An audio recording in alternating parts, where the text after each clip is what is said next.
60 రోజుల్లో ఇంగ్లీష్ నేర్చుకుని అద్భుతంగా మాట్లాడేలా మేం చేస్తాం. వెంటనే స్పోకెన్ ఇంగ్లీష్ క్లాస్‌కి జాయిన్ అవ్వండి. నమస్తే రమ్మగారు. నమస్తే చే విక్రమ్ బేతాళ కథ ఏదైనా చెప్తారా?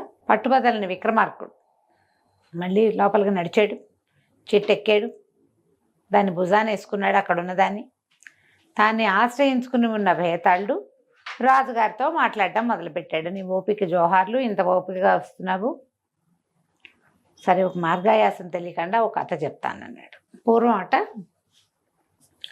కాంబోజ్ దేశానికి భాస్కర వర్మ అని ఒక గొప్ప రాజుగారు ఉండేవాడట.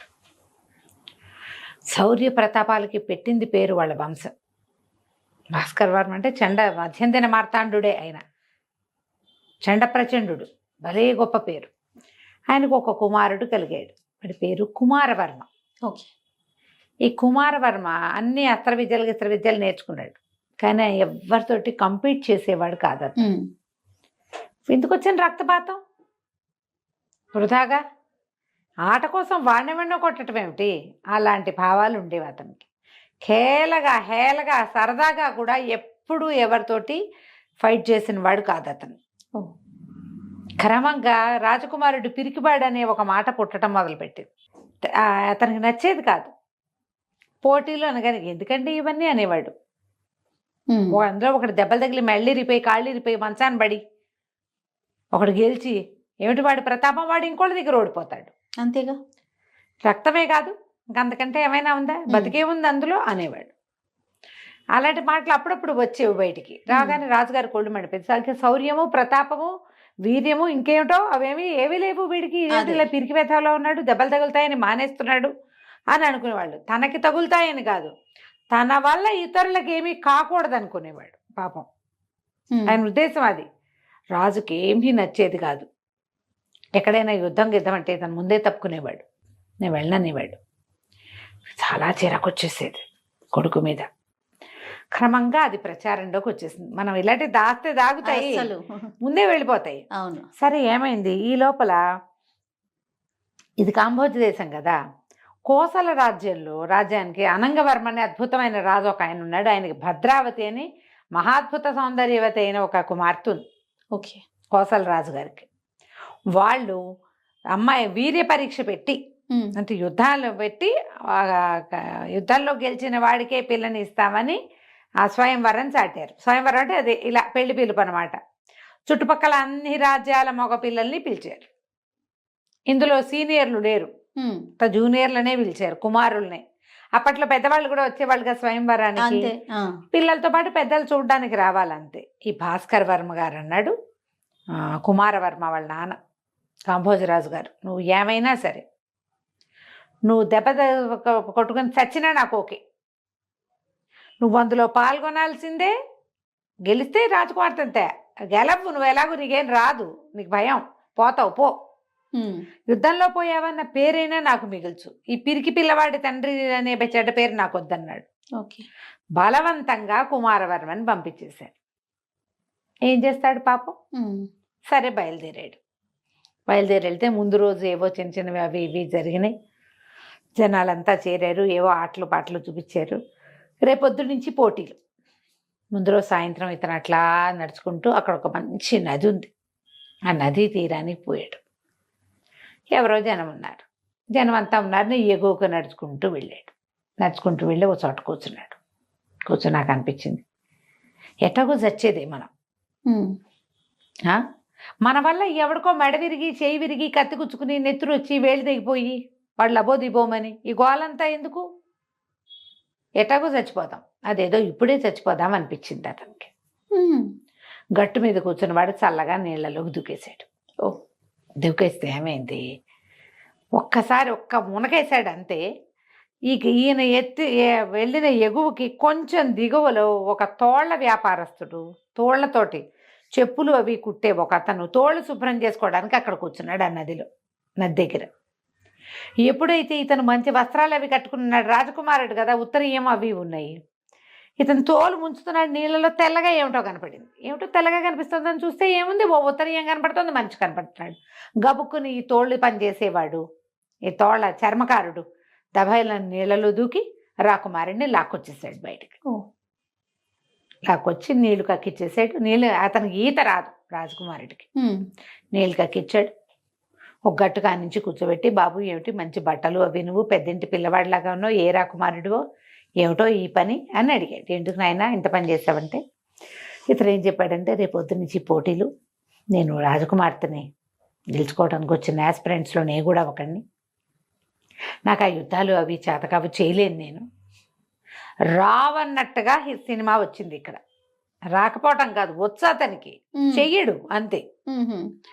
తాలు అవి నా వల్ల కాదు అనేసరికల్లా ఈ అబ్బాయి అన్నాడు, చర్మకారుడు, ఓ సింతేనా, నా దగ్గర అద్భుతమైన చెప్పుల జత ఒకటి ఉంది, అది నీలాంటి రాజకుమారులు మాత్రమే వేసుకోదగినవి, అవి నా బొట్టు వాడు వేసుకోకూడదు, అద్భుతమైనవి, నువ్వు ఆ చెప్పులు ఇస్తా నీకు, నువ్వు అవి వేసుకున్నావంటే ఎవరినైనా జయించేస్తావు, చివరికి నువ్వు రాజకుమార్తెను కూడా గెలుపొందుతావు.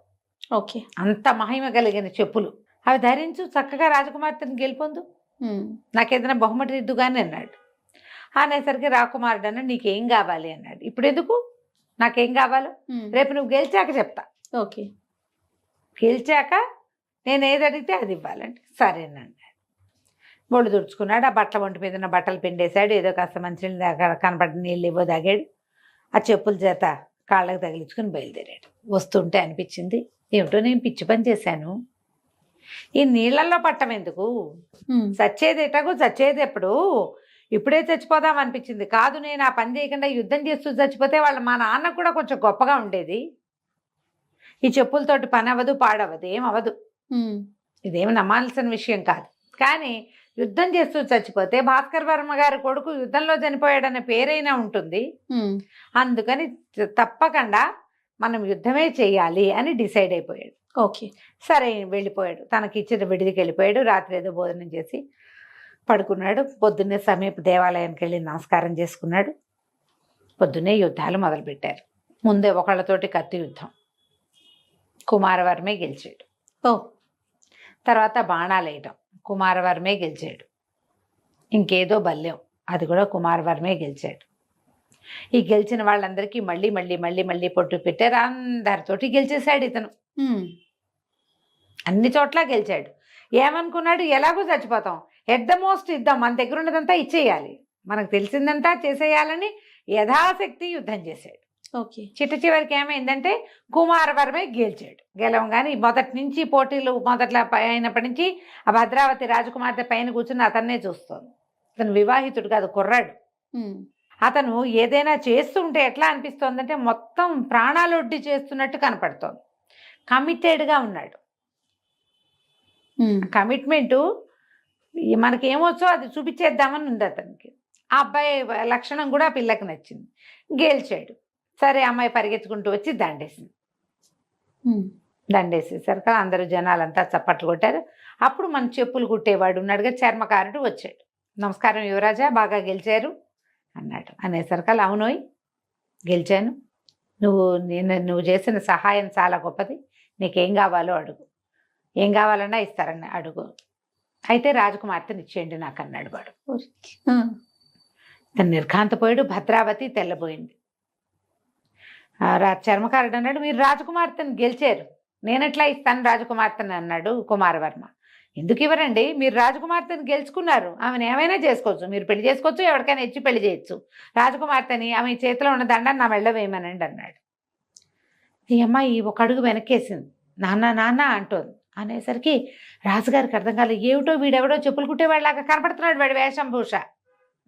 పిల్లేదో తత్తరపడుతున్నట్టు కనపడుతోంది, ఎటు చెప్పలేక నుంచున్నట్టు కనపడుతున్నాడు రాజకుమారుడు. ఆయన గబగబా దగ్గరకు వచ్చాడు. ఏమిటి సంగతి అంటే, కుమారవర్మ ఏమీ దాచల, నిజాన్ని నాకు యుద్ధాలు అవి ఇష్టం ఉండవండి, ఈ కత్తిగాట్లు, అవతల వాళ్ళకి దెబ్బలు, ఈ నెత్తురు, రక్తపాతం నాకు నచ్చదు, నేను ఏనాడు చేసిన వాడిని కాదు, నేర్చుకున్నాను అంతే, మా తండ్రి బలవంతం వల్ల దీనికి వచ్చాను, ఈ పని చేయటం ఇష్టం లేదు నాకు. నిన్న సాయంత్రం నేను నదిలో పడి ప్రాణాలు తీసుకుందాం అనుకున్నా, ఈ చర్మకారుడు నన్ను రక్షించాడు, తన దగ్గర ఉన్న చెప్పుల జత చాలా మహిమగలవని నాకు ఇచ్చాడు, పొద్దున యుద్ధం చేసి గెలిచాను, ఇప్పుడు రాజకుమార్తెని ఇవ్వమంటున్నాడు, ఏమీ పాల్పోక నుంచున్నాను అన్నాడు. అనగానే రాజుగారు చెప్పులిప్పు అని అడిగాడు కుమారవర్మని. చెప్పులిప్పేశాడు కుమారవర్మ. ఆయన కాలుతోట చెప్పుల జతని ఒక తోపు దోశాడు చర్మకారుడి వైపు.